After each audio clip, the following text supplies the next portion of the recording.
Hola chicos, hoy vamos a continuar con me gusta versus me gustan. Today's particular lesson is about singular and plural nouns. Now let's just review some of the things that we've talked about so far leading up to this point. When we want to say that different people like things, we're going to look for that expression that has a and then the person's name out in front. Sometimes our sentences have them, sometimes they don't, but when they do, that's our clear shot of who we're talking about that likes something.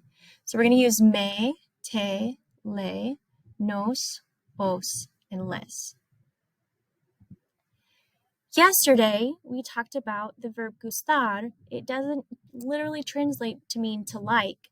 It literally means to be pleasing. And so you have to think of your sentences in a backwards format. We talked about infinitives.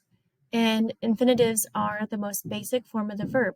We can't tell who is doing the action or when the action is taking place. In English, this is the verb that has the word to out in front. So for example, to read, to write, to listen.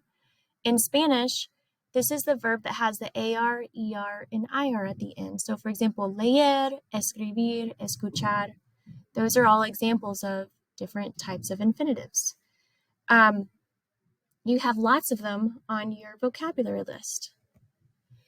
We talked also yesterday about using the form gusta to mean it is pleasing. That's what we've been using this whole time because we've been using infinitives. A ella le gusta bailar. Bailar is our infinitive. It ends in AR. And in English, bailar tells us to dance. To dance is our infinitive. It has the word to out in front. And so we're going to be using the form gusta. Gusta tells us is pleasing. It is pleasing. When you use an infinitive, it requires us to use the form gusta. Here's another example that we looked at yesterday. We're talking about the verb patinar, to skate. Patinar sobre hielo means to ice skate, so that is our infinitive. Patinar ends in AR. To ice skate has the word to out in front. So we're going to be using the form gusta because we have an infinitive that is pleasing. Now, we also mentioned that sometimes you're going to use gusta and sometimes you're going to use gustan. Gustan tells us they are pleasing. We've learned that we use gusta with infinitives. These are the verbs that end in AR, ER, or IR. But we're also going to learn today that we use gusta with singular nouns. So, for example, la hamburguesa, we're talking about just one hamburger.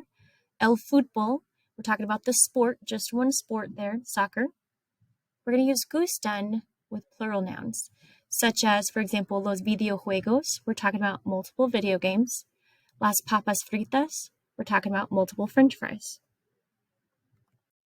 So, again, putting this into chart format.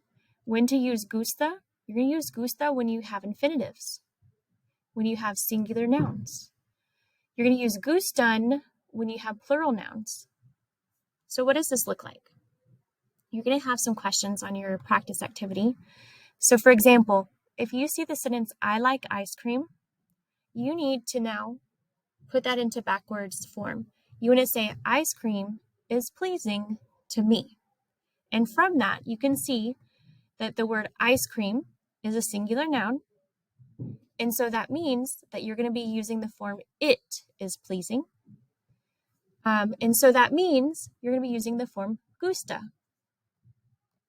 To whom or for whom is it pleasing? It's pleasing to me. So for that reason, I'm going to be using that me. Me gusta el helado. He likes sodas. That's how we would say it in English. But whenever you talk in Spanish, you need to be thinking in a little bit of a backwards format. You're going to say sodas are pleasing to him. When we look at it this way, we're going to see that sodas is a plural noun, but more than one. So we're going to say they are pleasing. And because we're saying they are pleasing, we're now going to use gustan. To whom or for whom is it pleasing? To him. So we're going to use le. We like movies. Again, we want to think of that in a backwards sentence structure. Movies are pleasing to us. So movies is a plural noun, meaning that we are going to say they are pleasing. We're going to use the gustan form. To us. They are pleasing to us. So that's why we're going to use that nos. Nos gustan las películas. Do you all like rock music? Is rock music pleasing to you all? We have to think of it in that backwards form, and so therefore we're going to see that rock music is a singular noun. So we're going to say it is pleasing. That means that we're going to be using the form gusta, not gustan, but gusta. And so we're going to be using to say you all, to you all, we're going to be using os, that's what you would use in Spain, or les. Les is what you'd be using around here.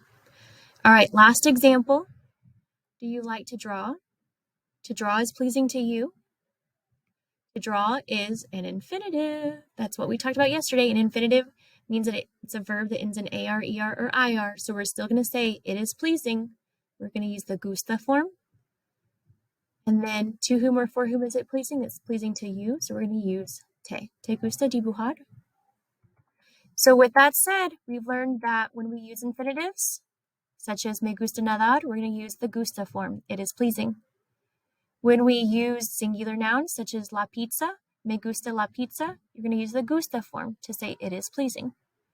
When we have plural nouns, we're going to use the gustan form. Los restaurantes, that is more than one restaurant. So we're going to say me gustan los restaurantes mexicanos to say they are pleasing. And with that said, that's a lot to go and practice.